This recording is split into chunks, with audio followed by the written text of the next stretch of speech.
বন্ধ করে দাও, দরজা বন্ধ করে দাও।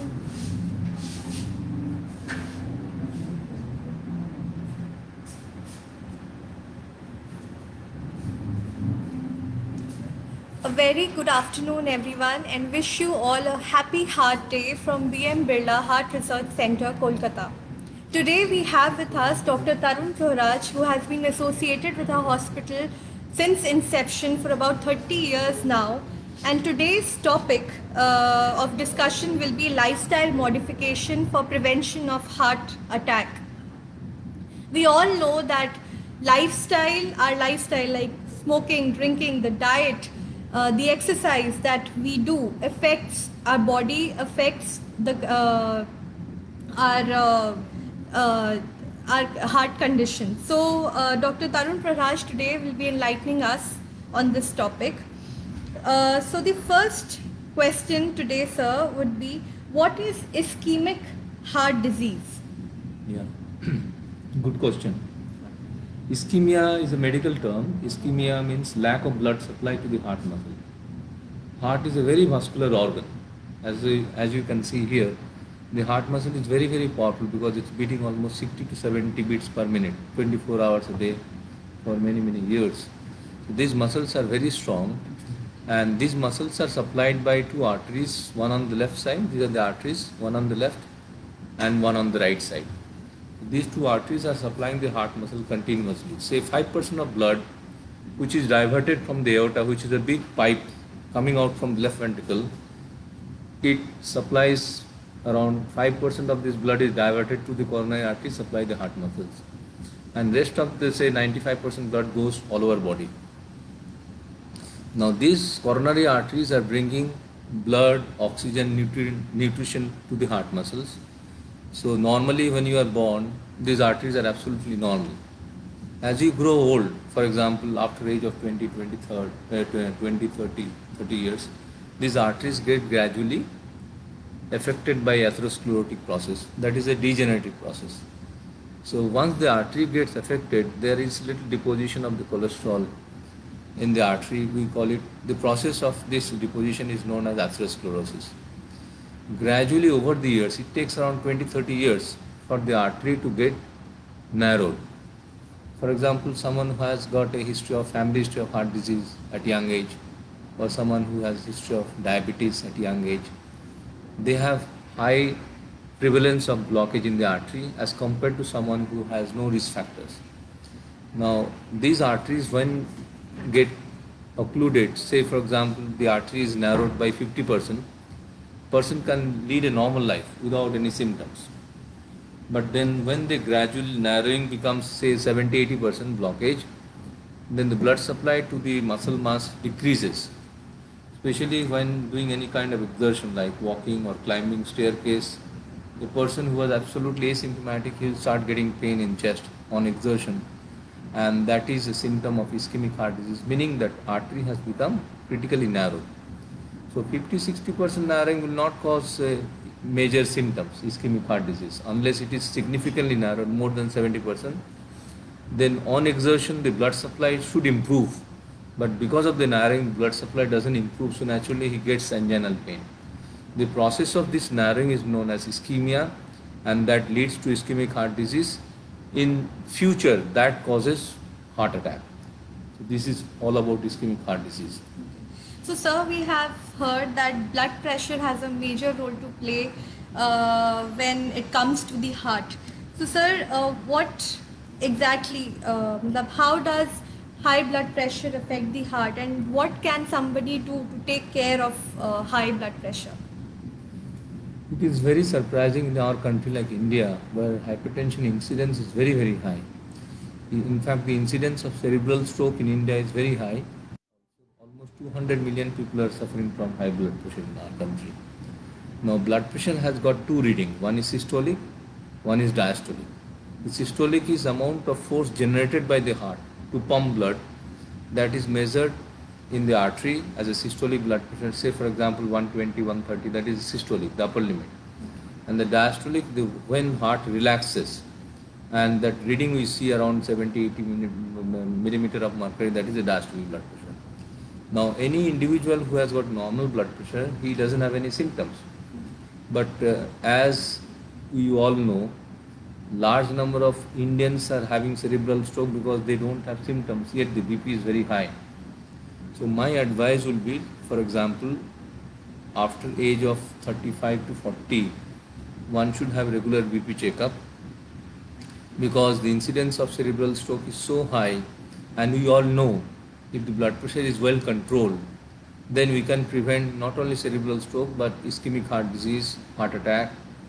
We call it renal hypertensive nephropathy, kidney disease, hypertensive retinopathy involving a retina of the eyes. So these are all preventable provided we take care of our blood pressure. Now, many of our patients, as you all know, they come to doctor when there is symptom like headache or maybe neck pain.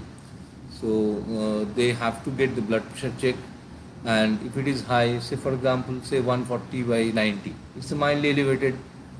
For mild elevation, one does not require medications to control unless it is severely elevated. Mild hypertension can be controlled with proper diet. Should be low salt diet. He should continue taking low salt diet, regular exercise, plenty of green leafy vegetables. This will bring down the blood pressure to some extent. They probably will not require any medications. But someone whose blood pressure is more than say 160, 170, the lower limit is more than 90, he would require medications to control the blood pressure, and he should always have a regular BP checkup. Just like in diabetic patients, they should have a regular sugar checkup. So blood pressure has to be checked, and if the blood pressure is under control, then we can prevent premature heart attack as well as hypertensive kidney disease or eye disease or cerebrovascular stroke. So this is very, very important. Many of our patients, they start taking medicines for hypertension. When the BP is under control, they stop taking medicine. That is not right. If you stop taking medicines, again BP will start going up. So patient should always consult his cardiologist and to decide whether we can change the medication or reduce the dosage of medication, but don't suddenly without consulting a doctor. There is one more problem with hypertensive patients, as you all know. They have some changes in the heart muscle becomes thick. So normally what we do, for example, if someone is found to have hypertension, we do a echocardiogram at a yearly interval just to see if the heart muscle is becoming thick or not. If the muscle becomes thick, that means the blood pressure is not under control. And you will be very surprised to see in a very large number of population in India, people, they don't check their blood pressure, and asymptomatic hypertension is very high. That's why there is so much high incidence of cerebral stroke. People roaming around everywhere with a BP of 190, 170 without symptoms because they are used to that blood pressure for a long, long time. Suddenly they land up with renal failure or cerebral stroke. It's all because awareness is very, very poor. So in my opinion, if someone has got strong family history, he should have a BP checkup from very early age, from age of say 30 or 35, should have regular BP checkup. If someone doesn't have family history of hypertension, they should also have regular BP checkup from age of 40. Too much of stress nowadays, you can see a lot of people are suffering from stress disorder. Not necessarily they have families of hypertension, but because of stress, the BP goes up. So regular BP checkup is very important, and this is a preventable risk factor. Thank you. So, sir, what are the risk factors of ischemic heart diseases? As I said earlier, that ischemic heart disease, as ischemia means lack of blood supply to the heart muscle. Now there is a narrowing in the artery. So there are few preventable risk factors. If you can modify those preventable risk factors, we can prevent premature heart attack. Now what are the risk factors? Number one, high cholesterol level, diabetes, smoking, obesity, lack of physical exercise, stress and strainful lifestyle, and tobacco chewing tobacco. These are the preventable risk factors. So you can control this, and you can lead a good life. But for example, you've got a cholesterol, you got a family history of hypercholesteremia, like for example, premature heart attack among family members at early age, say age of 30, 35. So one has to have a regular lipid profile check from young age, from age of 25, and see if the cholesterol is normal or abnormally high. Most of the time we have seen that those who have family history of heart disease at premature, young age, their lipid profile is grossly abnormal. So we can prevent that by taking good dietary instruction from the cardiologist as well as regular exercise and medications also. So this is something which is preventable. Many of our patients, those who are admitted in CCU, for example, here in our hospital, they are very young, say around 40, 45 years of age, never had any checkup. They don't know the lipid profile. When they get admitted, we check the blood sugar and blood pressure and lipid profile. We find the cholesterol is more than 300, LDL is more than 150. So that may be one major risk factor, and you could have prevented that probably if you know that these are the risk factors that can be taken care of by medications and that. So the young fellow who got a heart attack because of abnormal lipid profile, if he knew that this was abnormal, he could have prevented major heart attack. Similarly, diabetes is also equally important. Blood sugar, if you have family history, definitely it is important that you have a sugar checkup from young age. But someone, if you go by this trial, most of these trials have shown if you don't have history or family history of diabetes, still the incidence of diabetes is going up in our country. There is almost 20 to 25% increase in premature diabetic, pre-diabetic condition in our country, and we have to be extremely careful. The major reason, major cause of such increased incidence of diabetes is probably lifestyle disorder, bad dietary habits, and lack of exercise and stress. So if you can take care of all this, you can prevent premature diabetic condition in our country. Number 3, smoking. Smoking, you all know that it's very dangerous because smoke contains not only nicotine, it contains carbon monoxide, and there are 4,000 other particles. But nicotine and carbon monoxide are the most dangerous thing. It causes premature narrowing of the artery, and suddenly there is a plaque formation which ruptures, and that causes premature heart attack. Most of the young people, those who are getting premature heart attack, say 90% of them are smokers. So sudden clot formation happens in the artery, and that causes acute heart attack. So smoking, if you stop today, your incidence of heart attack will reduce by almost 50%. Then 4th is like obesity. Someone who has got body weight, say he's 5 feet 6 inches, his body weight should be less than 60 kilogram. If he's 80 kilogram body, if his body weight is 80 kilogram, that means he's carrying around 20 kilo extra. So he will have premature arthritis of knee joint, ankle joint. He has a more chance of getting diabetes. He has more chance of getting heart disease at young age. And there are many other things which happens to that, like sleep apnea is very common among obese people. So the obesity is also one of the major cause of premature heart disease. So you have to always calculate BMI. BMI should be around 25, normal, height divided by weight. BMI is around 30, we call it more moderate, the obese. If it is more than 30, he is grossly obese and he needs immediate control of his diet, regular exercise, get a prescription from a dietitian and try to reduce it. See, obesity is also one of the major factors. Another important factor is stress and strainful lifestyle. Nowadays people are exposed to a lot of stress and job stress, and there are a lot of problems which are happening which was not there earlier.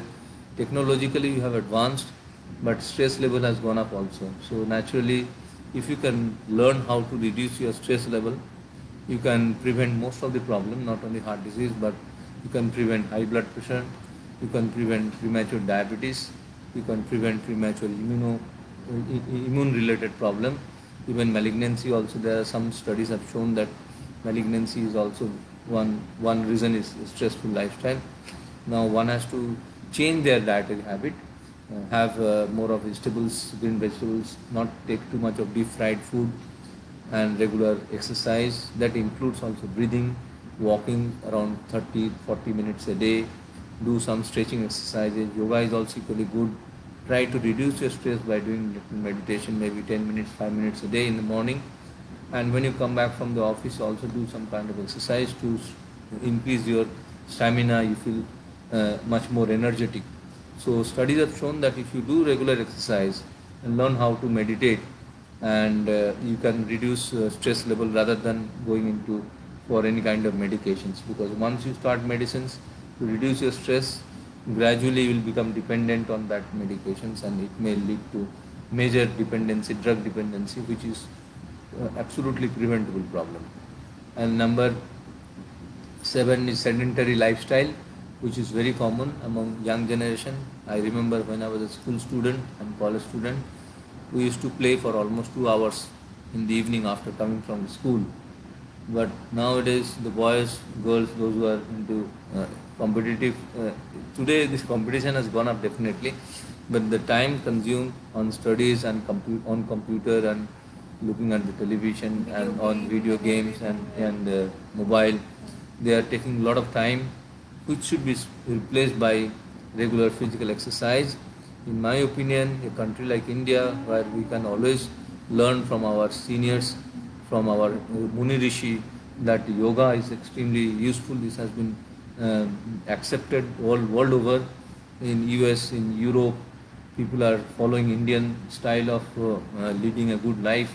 We should adopt that yoga from very childhood. I would suggest that people should start doing yoga and try to, that will balance the entire system, and it will make you much more strong as a human being, and it is definitely going to be very useful for younger generations. And these are the few important points which I would like to convey. So heart disease is definitely preventable provided we know how to take care of ourselves. Sir, can angioplasty or bypass surgery prevent heart attack? Angioplasty is a procedure. It's done under local anesthesia. If there is a blockage in the artery which becomes very severe, more than 70-80%, the procedure is by putting a wire inside the blockage, through the blockage, and put a balloon there and try to open that blockage, and then put a coil there under local anesthesia. Patient will be still awake, and one can put a coil just to remove the block, and as soon as the block is removed, the blood supply to that particular area of heart muscle increases. So this is something is to done to prevent heart attack. So there are two kinds of procedure that we do. One, patient coming with heart attack, we do angioplasty. It's known as primary angioplasty. Within say 2 hours, 3 hours of heart attack, patient comes to the hospital. You take them to cath lab directly, look at the artery. If it is totally occluded, you can aspirate the clot by using a catheter. If it is partially occluded, say 70-80%, but there are evidence of heart attack from the ECG and echocardiogram, you try to open that artery, and immediately the blood flow will improve, and we can prevent major heart attack. So this is primary. On the other hand, some people, those who have anginal pain on exertion, they are getting pain on chest, sometimes in the jaw area, sometimes it goes to the back area or maybe left arm. They can undergo angiogram thinking that maybe there is some blockage. So once you do the angiogram, you will be able to know. Now this gentleman never had a heart attack, but he is prone to get heart attack because of this blockage. So that procedure is known as also angioplasty, putting a balloon inside the artery, open the artery, and then after clearing the blockage, you put a stent there that improves the blood flow to the heart muscles. So the risk of getting heart attack becomes zero.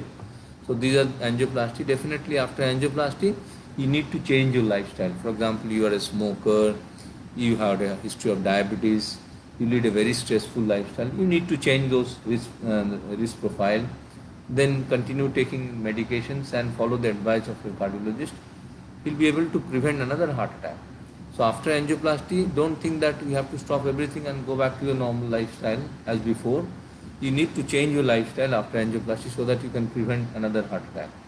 Now, someone who has got multiple blockage in the artery and the angioplasty is not possible, then you go for bypass surgery, which is done by putting a graft from the aorta or from the chest artery, connecting that with the artery here. For example, there is a blockage here. This can be bypassed by putting a graft distal to the blockage so that the blood flow through the aorta is flowing normally to the artery, and this process is known as bypass surgery. So it can be done safely. After surgery, patient can lead a good life provided he can take care of his risk factor like in angioplasty, like diabetes. If it is there, it should be under control. Cholesterol should be checked time to time. Medication should be taken on regular basis, and to consult doctor as and when it is needed. Angioplasty will definitely prevent heart attack in the long run if you take care of your dietary habit, if you do regular exercise, if you take care of risk factors, take medicines regularly, you'll never get another heart attack. You can lead a good life after angioplasty. So what is important that even after angioplasty or bypass surgery, if you really want to lead a good life, you have to modify your whatever risk factor that causes this blockage should be changed completely and go back to your normal lifestyle, and you can enjoy your normal life like any other person. Right, sir. So, sir, the last question I would ask, since it's the COVID pandemic situation, everybody is going through a very tough time. So, can we have some tips from your end to how to take care of our heart during this pandemic? See, most of the patients, those who have undergone angioplasty or bypass surgery, or those who had a previous history of heart attack, they might be very scared after hearing from the various news channels that it is increasing day by day, and now in India it's like a community spread. We have to be very, very careful, but then not to worry. If someone is already on cardiac medications, you can continue taking medicines, have a regular consultation. If you are very scared to go to the hospital, you can always have a video conference, you can make a phone call, you can send a message to the doctor in case there is a problem. There are 2-3 things that I would advise for all patients, those who are having heart problem and they are all on medication, cardiac medications. Number one, buy a pulse oximeter at home, and also if there is a problem like breathing difficulty, immediately check your pulse oximeter, see the saturation. If the saturation is more than 95, there is no worry at all. So there is no question of you getting panic because of hearing from other people that heart patients are very, yes, definitely if you have comorbid condition like you are a diabetic, you got a heart problem, you had undergone angioplasty or surgery, you have to be little extra careful. But then buy a pulse oximeter, and if there is history of fever, you consult your doctor, see if it is mild fever, you can always have a home quarantine, there is no need to become worried. But then if there is a problem like breathing difficulty, saturation is going down, blood pressure is falling little bit, feeling giddy, or maybe there is a lack of smell or taste or abdominal pain, definitely you need to consult your cardiologist to get a proper investigation, if necessary hospitalization. Otherwise, in general, people should not worry. You continue taking your medicines regularly as before, as advised. There is nothing extra care you have to take. Like for example, someone has got blood pressure medicine he has been taking for long. He should not discontinue. He should continue unless there is some dehydration like diarrhea, dysentery, or maybe he has fever. Then maybe you can reduce the dose of this medication and inform your doctor as early as possible, so that can be taken care of. So there is no worry, but your regular exercise routine as you are doing before should continue, and regular breathing exercise has been shown to be very, very important, because COVID is something which affects the lung first. Lung is the target organ, then it comes kidney, heart, and brain and other system, and lungs. Lung is most important, so one has to take care of the lung. How can you increase your immunity? By taking good diet, fresh fruits, fresh vegetables, and if you are non-veg, you can have egg white every day, and you do regular exercise including breathing exercise. That pranayam is very, very good. Go for morning walk every day as before, and then you come home and then do sit for pranayam, do breathing exercise, because this has been shown repeatedly. It has been shown that this breathing exercise improves your lung performance. Sometimes they recommend that you can lie down on your tummy and do little coughing. That also improves the back portion of your lungs oxygenation. So it is going to help a lot. And someone who doesn't have a heart disease, he can still lead a very good life by increasing its immunity by regular exercise and deep breathing and taking very good diet. There is nothing much to worry about. People should not worry. If you increase your immunity, if you increase your resistance, you will not suffer from any disease. Thank you. Thank you so much, sir. That was a wonderful session. I'm sure our viewers might have got new pointers for taking good care of themselves and incorporating these points into their lifestyle. Thank you so much. Thank you very much.